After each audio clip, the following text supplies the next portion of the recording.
The dawn of civilization. Primitive. Dangerous.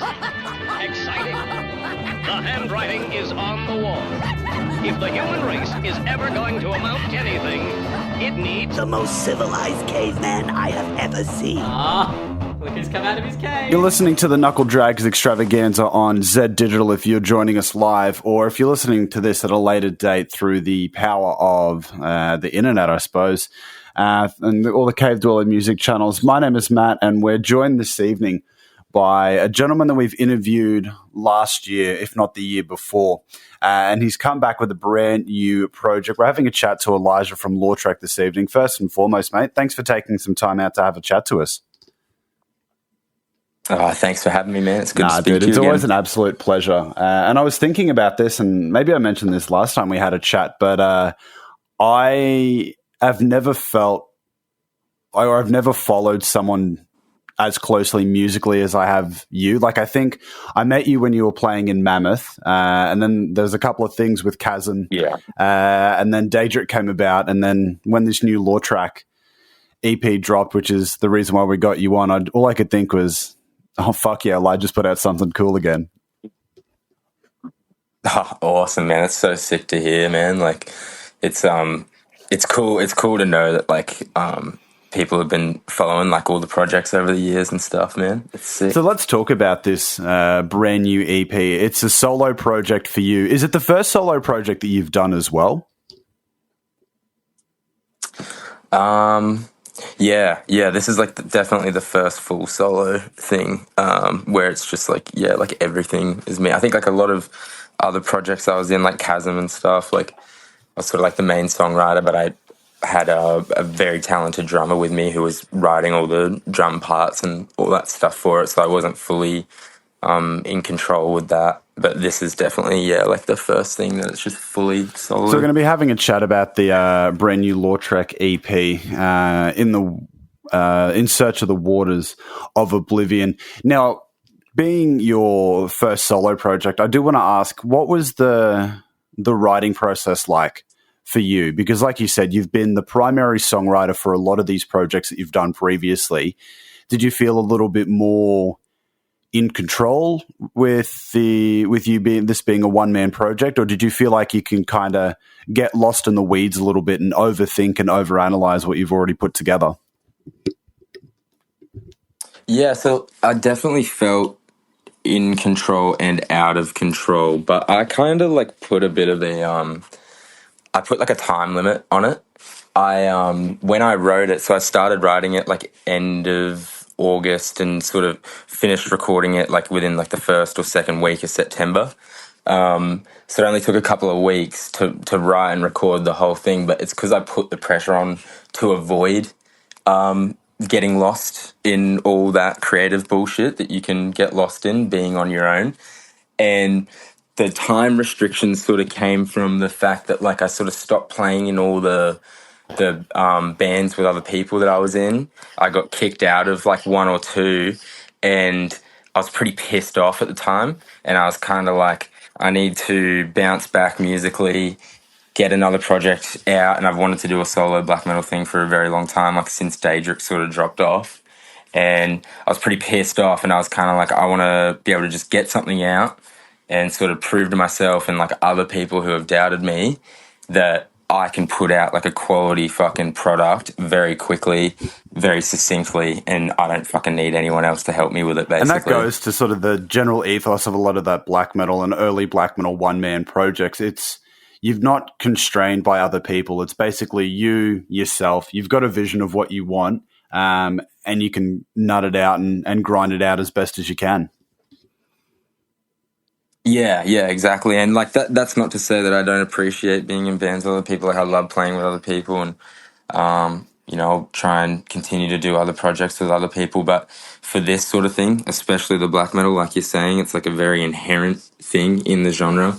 And I just think it makes sense to have like full control over this sort of thing, especially when the music is as emotional as it is.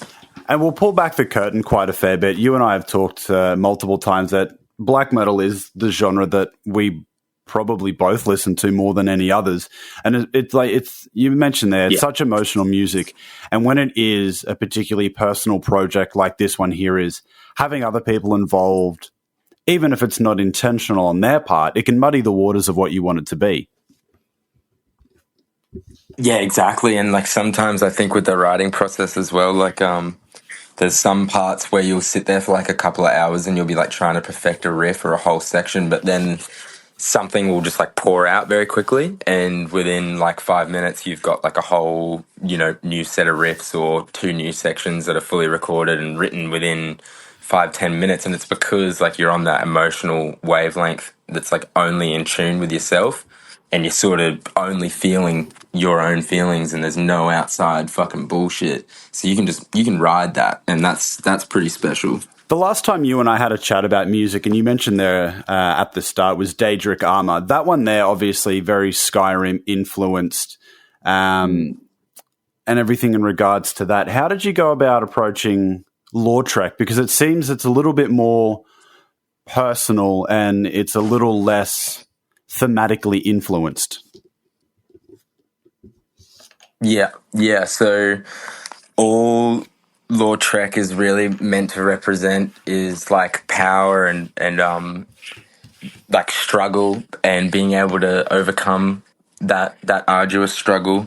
And pretty much like all four of the songs are basically just about like different struggles in life or in fantasy or in whatever. And that's pretty much it. Like it's sort of just music that's meant to empower those who are or have been through like arduous fucking times and difficult times. But the title, like In Search of the Waters of Oblivion, it comes from a painting by the title of Sadark, In Search of the Waters of Oblivion. And the painting is by a guy named John Martin. I think it's from like the 1700s or something. And the painting is based off a story from the same century by a guy named James Ridley. And the story is in a volume called The Tales of the Genie. And basically, like, I'm not going to run through the whole story, but a sultan asks this guy to go to this fucking far off place to retrieve the Waters of Oblivion. And the Waters of Oblivion destroy memory, and it's a very powerful tool to use.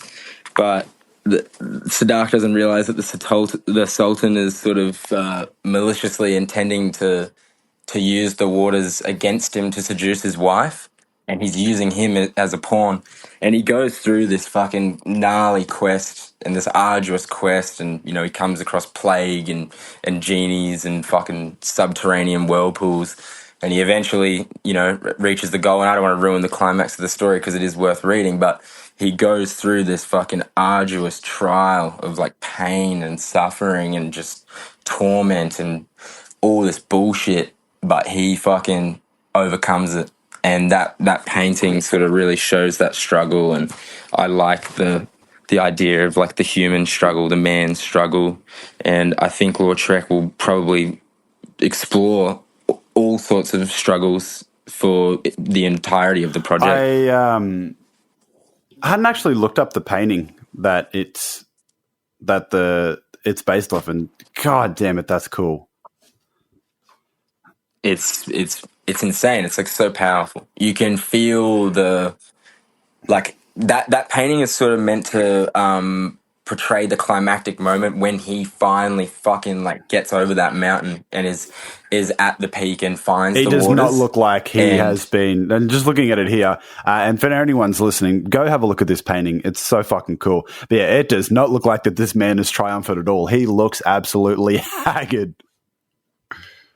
Yeah, and and you can see that fucking struggle. You can just see that like he's almost like a fucking shell of a man, but he's still there, and he's like still holding on to that like tiny precipice that's hanging off the edge of this huge fucking climax.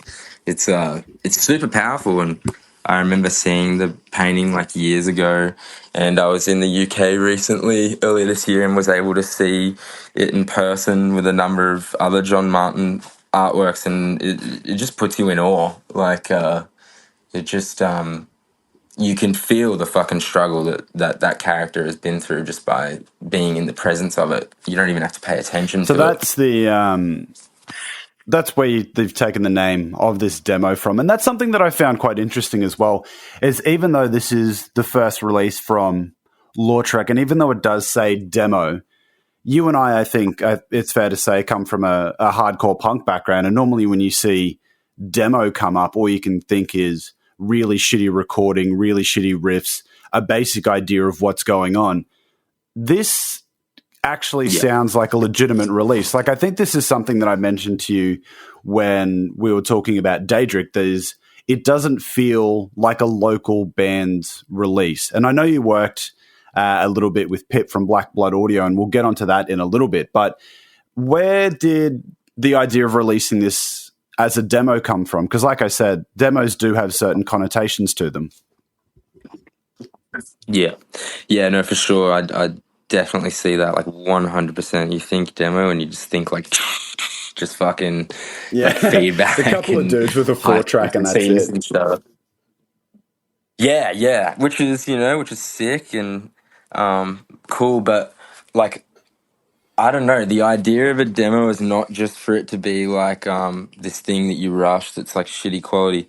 Demo comes from like demonstration, and I think like this release or whatever, I want to demonstrate what I'm capable of, and like my personal thing, I love low fidelity music, and I love low fidelity black metal, and I love analog black metal, and I love raw and noisy black metal.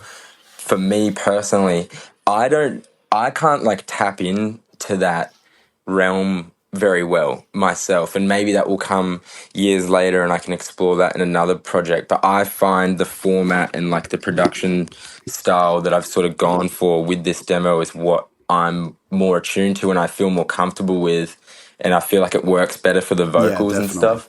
And so what it more is a demo of, it's like a demo of my ability and sort of what's to come musically, rather than like, oh yeah, this is just like a demo, like shitty recording. I still wanted it to be like high quality, and yeah, that's why I went with Pip to sort of finish everything off. You mentioned there that getting into that really raw, that really aggressive side of things might come a little bit down the line. But the thing that I liked about Lautrec, and especially in the way that the guitars are done, it feels like a really grand scale. And now that I've seen the painting that the title's inspired by, it makes sense why it's such a grand in scope. It feels a lot more like DSBM than it does raw. Are you like, is that sort of your bread and butter? Yeah, I mean, I've been calling it like raw black metal or whatever. That's only reason I call it that is just because, like, obviously it does just have like the straightforward raw blasting beats and like a lot of those savage riffs and stuff still. But yeah, like it's not really like raw in terms of production, like what you would normally think. And yeah, it definitely lies more on the DSBM side, even though it is still like very blast orientated, like riff orientated. That is sort of like my bread and butter when it comes to BM. And like, I don't know, I'm just like a huge, like obviously like Leviathan fanboy and stuff, but I can't really achieve what Rest or any of those sort of guys do. And they are able to do things as well because of their raw style of production and like raw whatever, and they have like pretty dynamic songs that have like, you know, like sweeping clean sections and weird synth sounds and all sorts of samples and stuff. And eventually I would like to explore that sort of thing, but what I'm comfortable with now is sort of the pummeling fast style and riffy style that I'm comfortable with, the guitar style, and then just kind of taking chord progression influence and atmosphere influence from those like DSBM type bands and stuff. How do you go about doing the recording process of it? With it being a one-man project, are you recording guitar, vocals, and bass parts all on in your own setup and then going to track live drums? Like, how do you approach that?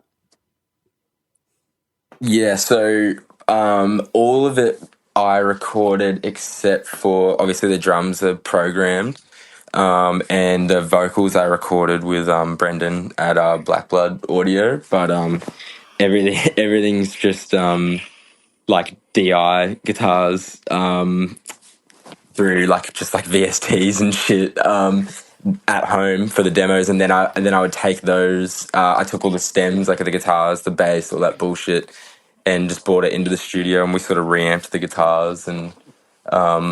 But all the performances and stuff were all recorded like in my home setup, and all the songs are built, and like all the drums are built in the home setup, and then yeah, everything just sort of gets like taken to the studio. Guitars get like reamped. Brendan spent quite a bit of time actually editing the drums, and he sort of added his own like little flair to some of the fills and stuff like that as well. But pretty much everything was just like, yeah, like all recorded by me, and except for the vocals, and yeah, like just sort of using, I don't know, just like basic like Reaper setup at home, and yeah, Dude, Reaper's a classic, like, honestly. Yeah, it's the goat, because it's just like we've spoken about this before. Like it's so similar to Pro Tools, and you can get the Pro Tools skin and like all that shit. So it feels familiar, and it's fucking obviously like open source and all that shit. You don't have to pay $200-$300 a year for a fucking license for something. God, I hate that about Pro Tools. Yeah, that's the worst. So cool. But I've spoken to a few separate people who've recorded and worked with Pip before. I was lucky enough to have a chat to Nathan from Gravia and Longing more recently. And it was a similar thing with those guys. Yeah. There's just, the more that I look into it, the more heavy releases that are coming out of Brisbane and Southeast Queensland. There's a good like 90-95% chance you're going to see recorded with Pip at Black Blood Audio in there somewhere. Yeah, I think everything I've done has been through Brendan, pretty much. Like I've recorded like a couple of other projects like outside of heavy music that weren't done with Brendan, but everything that I've done that has been heavy, we've done it with Brendan. Because he's finally got the except for Mammoth, I think. Oh shit! Where did you guys do Mammoth through? So long. For any ago, listeners that's not informed, Mammoth was like a stoner doom band that Elijah was in back in fucking 2014, 2015 maybe. Yeah, when we were like teenagers, 2014. Like still in high school and shit. I think we recorded it with Tim Bones Fogarty. He used to be in a fucking band from Brizzy that used to play 4ZZZ. The name Bones sounds very familiar. Yeah, like, you know what? I'm gonna look it up. I can't remember what the name of the studio is, and I don't know if the studio is even still there. It was near where fucking like underground audio is. Okay, I know what we're talking about now. Fuck, I think he was in this band called Dead Wolves. I don't even remember what they sound like. But yeah, that was the guy who did Mammoth. But yeah, I mean, everything else it was all Brendan. Like Chasm was Brendan. Daedric was Brendan, obviously. Like all the other bands that I was in, other people with, all has been through Brendan. You mentioned something earlier on in the interview, and it's something that I wanted to pick your brain about a little bit. And the more that I'm interviewing black metal bands, especially, and dungeon synth bands from in and around Australia, there doesn't seem to be much in the way of localized mythology in the music, if that makes sense. Like, obviously, the European guys, they can use the classic images of like forests and castles and shit, and even the American guys, because I've got such a connection to that with them being the second one. A lot of the Australian guys that I'm finding almost always take inspiration from other pieces of media. Like you guys take it from, in particular, that painting. A few of the other guys have taken it from books that they've read. One of the guys from the vocalist from Wowarden wrote, I don't know whether it was an entire record, but it was like at least a good 2 or 3 songs based from this English writer's essay on addiction. Do you think because it's Australia and because it's so far removed from that initial culture, you kind of need to create something or reference something? Or do you think it's just a case of you're so far removed from it, you have a little bit more freedom to talk about and write songs about a wider array of topics? Yeah, I mean, like, we are like the fucking.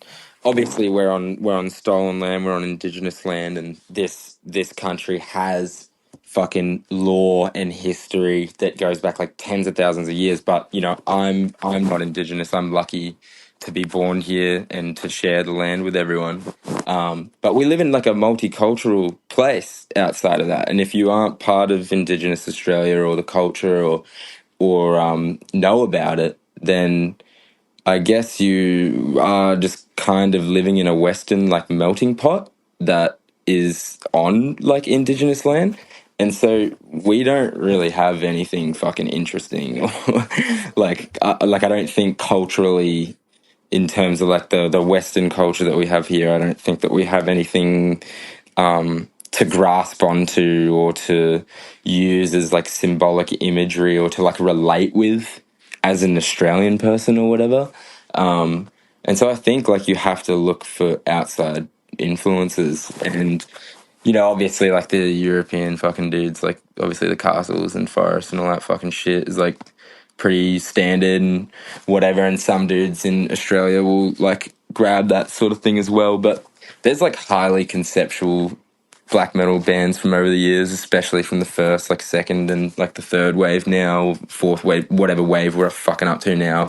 People will argue about that. But there's highly conceptual bands from those places and stuff. And I think seeing those and being fans of those for years, that's easier to relate to. And like as a musician, be like, what is my like message? What's my dogma about my band? Like that's kind of hard when black metal, unless you're going to be political with it, it doesn't really say much other than your own story or this story that you're trying to portray. So you do either have to go the fucking scary bad guy political route, or you have to go the introspective, you know, emotional story route, or find like a solid concept or like construct that you can sort of base this music and this emotion and all this stuff around. And I think that probably is why a lot of Australian BM artists and NZ BM artists and stuff sort of lean towards that, is because we are in this weird melting pot and it is overstimulating of just so much shit and so much culture. It's kind of hard to actually grasp onto anything and say like, oh yeah, this is like Australian BM and this is what we would use as symbology or relatability. You know, it's hard to explain. It's a good I know question, exactly man. what you mean, because a lot of the Australian BM bands that you find and a lot of them that you listen to, they do have, or they do draw on those kind of influences, and you hit the nail on the head pretty spot on. As far, well, at least from what I've seen, there's not really a great deal of political BM. I mean, you can get into your NSBM stuff, but that's a whole separate conversation in and of itself. Like, there's not really much. Yes, I'm not going to say that there's not much room for political stuff in BM, but it doesn't seem to be the focus point. Whereas a lot of other genres, it comes to the forefront. And they're in Europe and stuff. It seems to be a thing, but here, just how things are set up culturally, how things are set up historically, obviously with us being on stolen land and all this, like there's a lot to consider. And the melting pot of a million different cultures in one country is also another thing to consider. So we're kind of like spoilt for fucking choice. So you kind of just have to choose this outside thing or choose your own story and your own introspective shit, because that's the only stuff that will really hold substance when you come from a country that doesn't actually have culture outside of the Indigenous people. And when you're not connected to that, it's kind of like, oh, well, what can I what can I do? And so you have to tell your story, or tell a story that means something to you and that can, I don't know, further you and your experience and other people's experiences. I always do find it quite hard to pin down and explain what Australian culture is outside, sport and larrikinism. So I think having a look exactly internally at those emotional things, or going externally and looking at, wider culture, it's kind of the only way to do it. Because like Dead Kelly do it really well in terms of being able to make something that's inherently Australian, but also something that's an inherently extreme music. Outside that, like, I can't think of any other heavily Australian and like specifically Australian heavy bands. No, not really. That whole Dead Kelly thing, like their whole thematic choice with like the Bushranger stuff, that shit is fucking epic. And like, if you were going to fucking do that sort of thing, that is like, if you are, not connected to Indigenous land or connected to Indigenous culture and stuff, that is probably the one to choose, because that is Australiana. That is representative of a time where our country did have some sort of culture or like thing about it or whatever. Going to switch lanes a little bit. You've got cassettes coming out. We're going to throw it over to Europe as well as what we were talking about. So you've got cassettes coming out through connotations. How did that come about? Because I know that Daedric stuff was all coming out through Bitter Loss, and from my understanding, that whole operation just disintegrated, and you guys came on at a pretty rough time. Again, I was talking to a few guys at Immeasurable Darkness too, and they all sort of said the same thing. It's like he was doing really well, and then it all just sort of, like, running a record label is just a fucking nightmare. But how did you get onto get onto this cassette release through these guys in Italy? Yeah, so I mean, if Bitter Loss was still running, like, I probably would have just hit him up or whatever. But I think the next thing for me was to just look for like just labels that I enjoy purchasing stuff from, or like labels that I enjoy, going onto their Bandcamp and just like going through their fucking entire thing and just listening to all their different artists, because all their artists are good. And I spend a lot of time like trying to find like smaller labels, bigger labels, whatever. And I will just kind of go through the Bandcamp and just like listen to as much as I can. And Kanti Adatici, like pretty much every band on there, or every artist or whatever on the label, I back, like, and have like purchased fucking music from and just have supported, sort of thing. So they were just kind of on like a list of like 5 that I had, where I was like, all right, I'm just going to hit these up and hope they are interested. And he was the one who was keen, thankfully. So give us a little bit more details about that one there, if you've got some. When's the pre-order out? How can people get their hands on some Lautrec cassettes? Yeah, so the pre-orders are up now, and I think they'll close probably like start of Feb, I think, like when the next batch gets announced. They're limited to 50. They have been selling, so I actually don't know how many are left. But I mean, hopefully plans for like a future run and stuff like that. I would like to maybe hand dub some as well over the next like few months or whatever, and do some runs myself. But yeah, like that's pretty much it. Like just 50 cassettes for now. Like I'll probably try and do CDs eventually. But yeah, that's pretty much it for now. Just through the label Bandcamp, you can pre-order. And I do have to ask, because cassettes are such quintessential black metal releases, was that an intentional choice? Were you like, the first thing I'm going to do is do a whole bunch of cassettes, or was it was that a Kanti decision? That was kind of both of ours. I said to him that I was really interested in doing cassettes and digital, and that's pretty much just what we did. There was a reason for that. So I used to have a extensive fucking vinyl collection. I don't know, I probably started collecting when I was like 13 or 14 or something like that. Like, obviously, I was buying CDs and cassettes before then. But yeah, by the time I was 13, 14, I started collecting vinyl. And about 2, 3 years ago or whatever, I had Oh, too much of dude. it. I It's was the fucking never, worst. yeah. Oh, dude, I wasn't even using it. Like, I wasn't actually taking the time to listen to any of it. And I was sitting on this huge collection. And I was like, fuck this. I got all this mad music. I'm never using it. I'm just being an asshole and hoarding it. Like, I'm just going to sell it all to people who are actually going to get some fucking use out of it. So I sold like my whole fucking LP collection, like some very sentimental and very rare shit, but I just had no purpose for it. And I still back the decision now. Like, I don't have time to listen to an LP. I've got time to chuck a cassette on or a CD on, but I don't really have time to like set up a fucking No. turntable.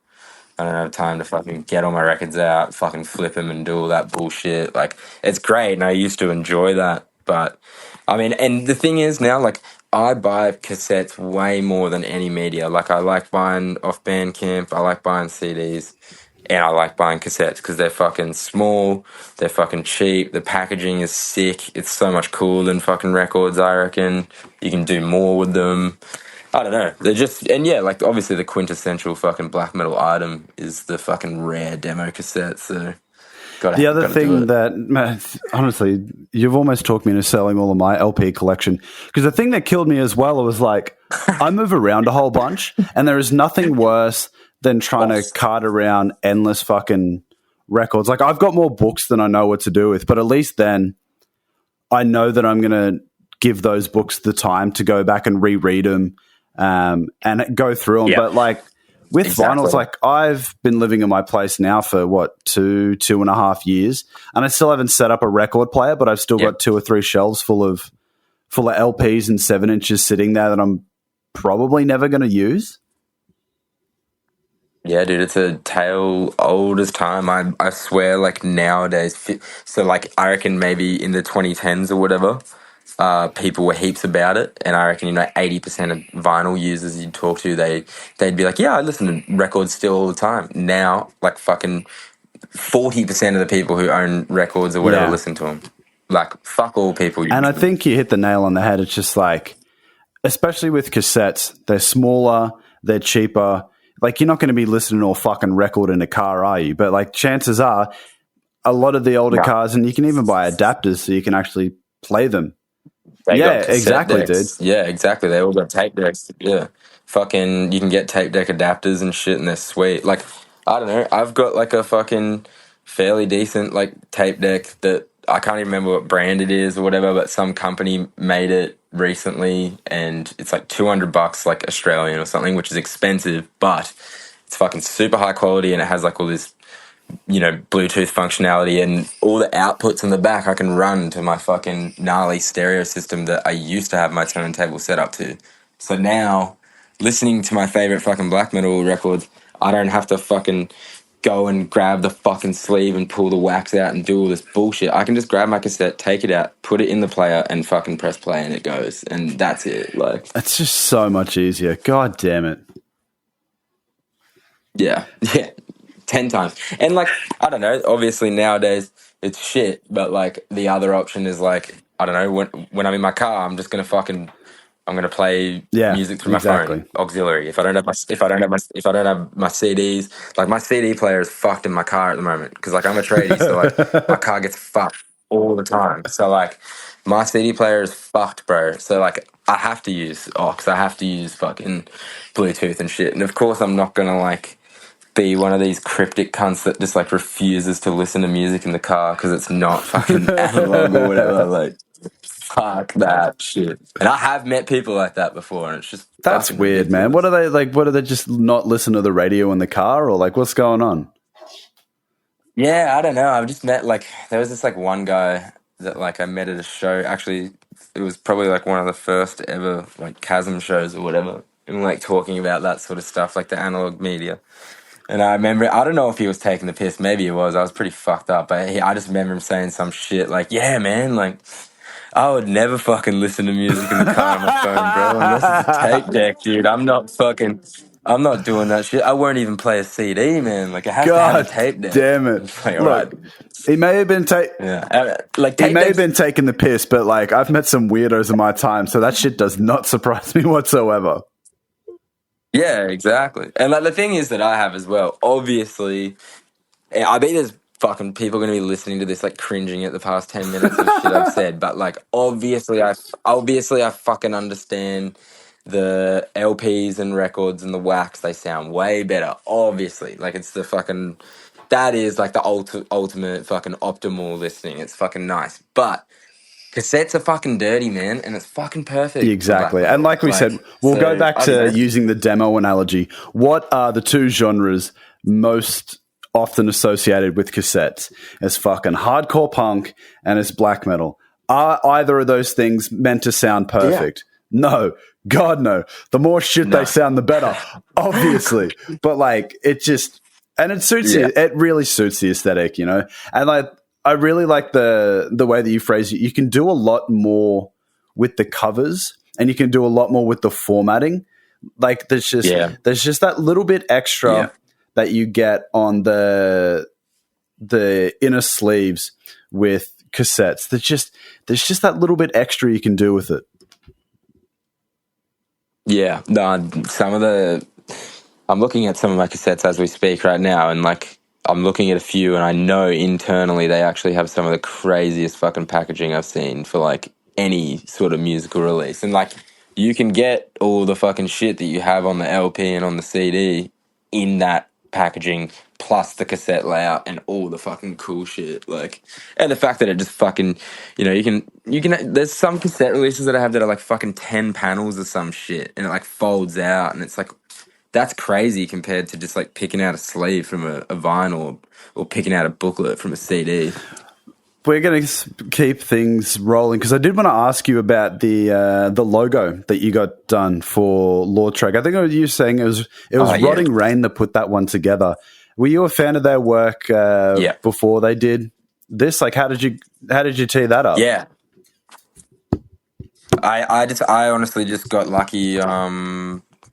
He was doing commissions. Like he's pretty fucking busy and popular. And I think like he has like fairly limited commission slots for logos like quite regularly. And I just sort of hit him up when he had like one or two slots left and just got lucky sort of thing. But I've sort of followed him for a while, like on my private account. And yeah, I'm trying to think. There's one band. I don't know if he I have a feeling he did the old Lamp of Murmur logo. I'm not sure, but I'm fairly sure he may have done that. Yeah, like the old one, I think. And fuck, man. As soon as we finish up this interview, I think I'm going to go listen to some old Lamp of Murmur. So good, man. So good, dude. Yeah, they're a funny band because, like, I don't know, like, some people rip on them and shit because, like, every release sounds, like, different from the other, and a lot of people are like, oh, they can't figure out what they want to sound like, but I'm like, man, just keep doing that. Like, keep making fucking weird shit, because that last album they made, that Saturnian Bloodstorm one, that's basically just, like, a fucking Immortal album, but, like, even riffier. I reckon they released the better Immortal album last year than Immortal. No, you know what I mean? Like, I know exactly what you mean. I know. I didn't realize this. We'll go back to talking about Rotting Rain in a tick, but I didn't realize that Mortis from fucking Emperor is going to be playing a Dungeon Synth show in Brisbane. Bro, he's going to be playing in Brizzy, dude. That's fucked. Oh, that's psycho, so dude. fucked up. Like, what? How the hell does that shit even happen? It's funny, bro. Dude, hang on, I'm going to look up right now who's booking it, because that's crazy. But yeah, like, Rotting Rain, absolute fucking psycho. Whether or not he did that fucking old logo, who cares? There's heaps of other the shit one that off he's done that I just the love, Burning Spears of Crimson Agony, that looks like something he'd do. Oh, bro. Insane shit. Yeah, I'm fairly sure. And like, I mean, like all the framework that he does, is just like, I don't know, man. Is fucking top notch, and he's like super fucking consistent with it. I think he's done like some stuff for like Celestial Sword, and he's done like Tra and a few other cunts. Like, yeah, there's just like heaps of shit that he's done. Tra is like the main one. I don't even know how to pronounce that. Like TRHA, like the Indonesian fucking artist who's on the same label as Lautrec, but all their like artwork and shit, like it's all Rotting Rain frames and stuff, and it just looks mental. Like it just looks so fucking Wait, how do you good. spell that? TRHR? TRHA and TRHA, and it's got like the umlaut like over the A. I'll actually send you one of the things that he's done for him because it's I very like good. the look of this already. Dude, I'd say this every time I get to interview people, but honestly, I sit there, I have a chat to people, and I'm ending up with more fucking homework and more stuff written down than what I was when I went into these interviews. Because we'll just end up like, I love it.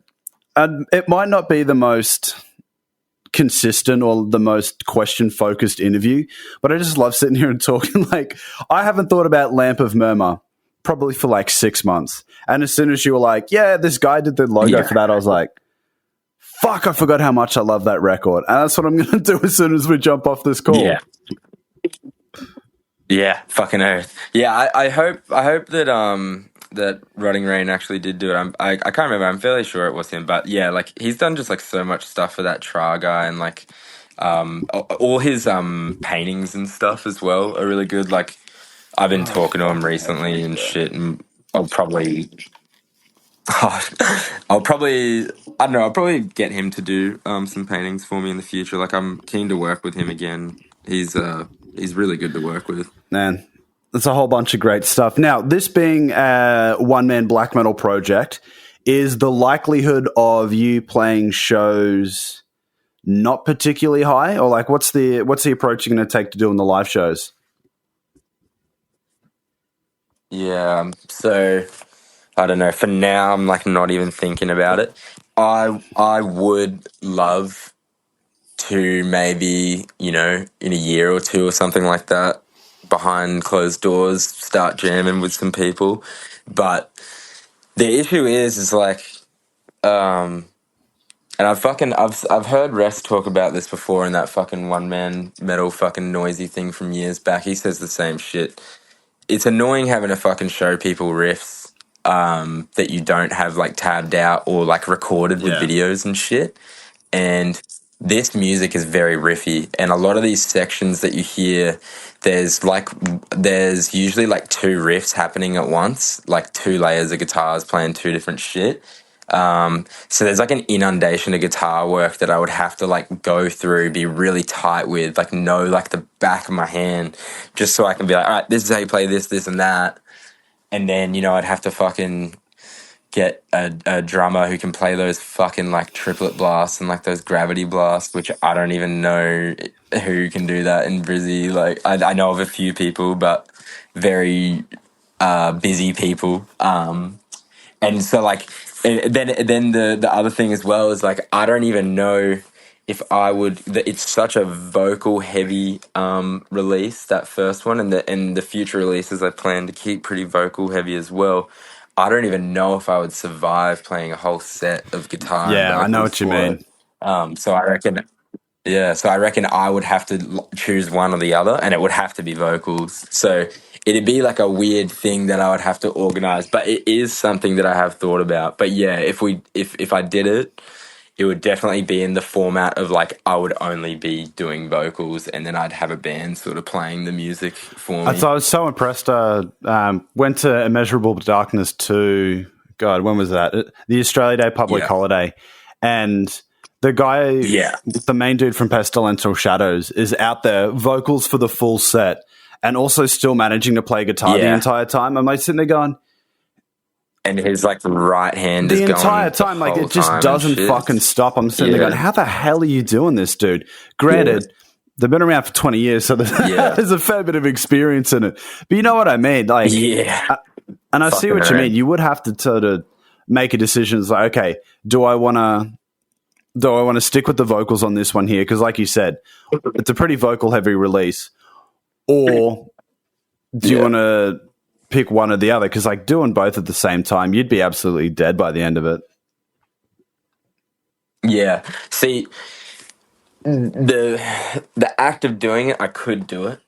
It's just I know that it would suck. Like, because we used to fucking, so we never ended up playing any shows for Daedric. It just never Yeah. fucking worked out with everyone's schedules and timing and shit. But we fucking jammed countless fucking times and jammed through like, you know, 4 or 5 or the whole 6 songs on the album in one sitting, in one set, like back to back. And I did do the vocals and guitar for that, so I know I'd be like capable of it. However, the feeling after doing those fucking rehearsal sessions and shit is the worst fucking shit ever, because like, I don't know, I'm not a trained vocalist, I don't look after my fucking voice.